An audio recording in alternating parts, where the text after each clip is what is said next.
9 भाई बहनों के बीच सबसे बड़े नवाजुद्दीन का जन्म 19 मई 1974 को यूपी के मुजफ्फरनगर डिस्ट्रिक्ट के एक छोटे से गांव बुढ़ाना से हुआ था।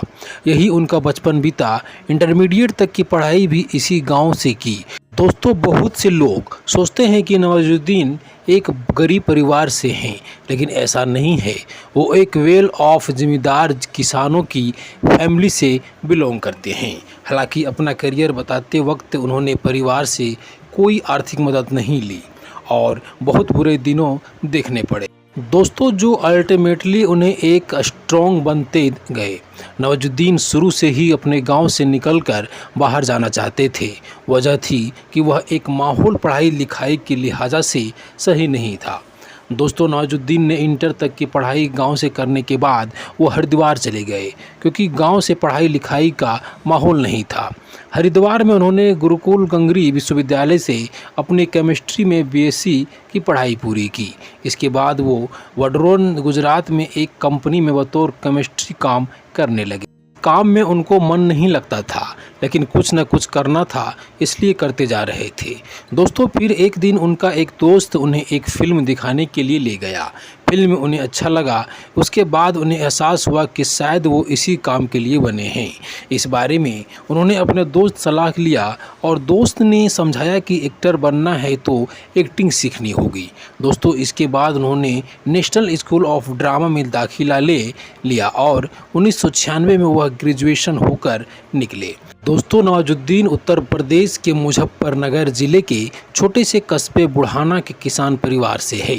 हरिद्वार की गुरुकुल कांगड़ी यूनिवर्सिटी से साइंस में ग्रेजुएशन किया है, लेकिन छोटे कस्बे की ज़िंदगी रास नहीं आई तो दिल्ली चला गया और जिन्हें ज़िंदगी चलाने का जरिया चाहिए था, तो मैं चौकीदार तक का काम करने से पीछे नहीं हटा।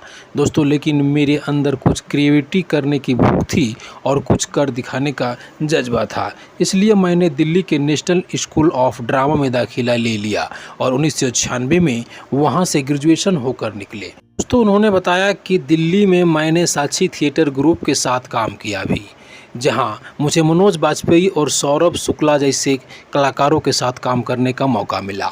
दोस्तों, लेकिन यही से असली संघर्ष की दास्ताना शुरू हुई। इसके बाद मैं मुंबई चला गया और यहां लगातार रिजेक्शन का दौर जारी रहा। उन्होंने कहा है कि मेरे साथ मुंबई आए सभी दोस्त अपने घरों को लौट गए, लेकिन मैं डटा रहा। हताश कि इन दिनों ने मुझे अपनी मम्मी की एक बात याद रखी कि 12 साल में 2 घूरे के दिन भी बदल जाते हैं बेटा, तो इंसान है। दोस्तों, उनके टैलेंट को पहचानने वाला कोई नहीं था, क्योंकि वहाँ सिर्फ अच्छे दिखने वाले यानी सिर्फ आउटर अपीयरेंस वालों को चांस मिलता था और नवाज के पास वो खूबसूरती नहीं थी जिससे उनको कुछ बड़ा रोल करने का मौका मिले। दोस्तों, वहाँ काम की तलाश में रहते थे। कोई उनसे पूछता था कि यहाँ क्या करने आए हो, तो नवाज कहते थे कि मैं एक्टर हूँ। उन्हें जवाब में यही मिलता था कि दिखते तो नहीं हो, और उन्हें वहाँ से निकाल दिया जाता था। बार बार ना सुन कर वो थक चुके थे। इनके बारे में मना किया गया था कि वो कहते थे कि सुनने की आदत सी हो गई है, अब उन्हें कोई फ़र्क नहीं पड़ता। दोस्तों, लाजमी है कि अगर इंसान को उसके सपने पूरे होते हुए नहीं दिखता है तो वो फ्रस्ट्रेट हो जाता है। नवाज भी हो जाते थे। कई बार सोचते थे कि सब कुछ छोड़ छाड़ कर वापस अपने गांव अपने माता पिता के पास चला जाऊं, लेकिन फिर यही सोचकर रुक जाते थे कि वह जाकर करेंगे क्या। उन्हें तो सिर्फ एक्टिंग करना ही अच्छा लगता था। इसके लिए अलावा उन्होंने किसी और काम में मन ही नहीं लगाया। दोस्तों, यही सोचकर फिर वो रुक जाते और फिर यह काम की तलाश में निकल पड़ते। दोस्तों, एक्टिंग सीखने के लिए नेशनल स्कूल ऑफ ड्रामा दुनिया की सबसे अच्छी जगहों में से एक है। नवाजुद्दीन ने उनसे एडमिशन लेने का सोचा, पर उसके लिए पहले से कुछ प्ले का एक्सपीरियंस चाहिए था, क्योंकि उन्होंने एक प्ले ग्रुप ज्वाइन कर लिया जिसका नाम था साक्षी थिएटर ग्रुप। यही वो ग्रुप था जिसमें उनके साथ मनोज बाजपेयी और सौरभ शुक्ला की एक्टिंग के गुर सीख रहे थे। नवाजुद्दीन छोटे मोटे नाटक करने लगे, पर उन नाटकों में पैसे नहीं मिलते थे। दोस्तों नवाज बताते हैं कि मुंबई में संघर्ष का यह ऐसा समय था कि वह एक समय खाना खाते तो दूसरे समय के लिए लाले पड़ जाते थे। दोस्तों उन्होंने कई बार हार मानने की सोची और सब कुछ छोड़कर वापस गांव जाने का सोचा, लेकिन फिर याद आता है कि वह गांव क्या मुंह लेकर जाएंगे।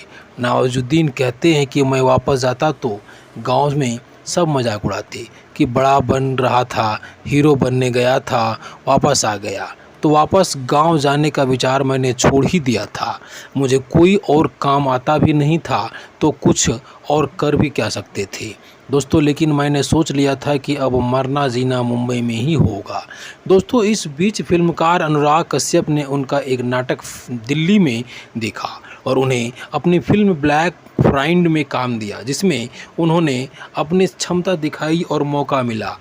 दोस्तों एक्टिंग का एक्सपीरियंस लेने के लिए उन्होंने साक्षी थिएटर ग्रुप के साथ काम भी किया, जहां उन्हें मनोज बाजपेयी और सौरभ शुक्ला जैसे कलाकारों के साथ काम करने का मौका मिला। लेकिन यहीं से असली संघर्ष की दास्तान शुरू हुई। अब उन्होंने सोचा कि ऐसी गरीबी से जीने के बजाय मुंबई में चलना बेहतर होगा। इसके बाद से मुंबई चले गए। दोस्तों मुंबई में बहुत स्ट्रगल किया, जहाँ से शुरू हुआ रिजेक्शन का दौर। दोस्तों इस तरह का अपडेट पाने के लिए आप हमारे वीडियो को लाइक शेयर और चैनल में नए हैं तो चैनल को सब्सक्राइब जरूर कर दें।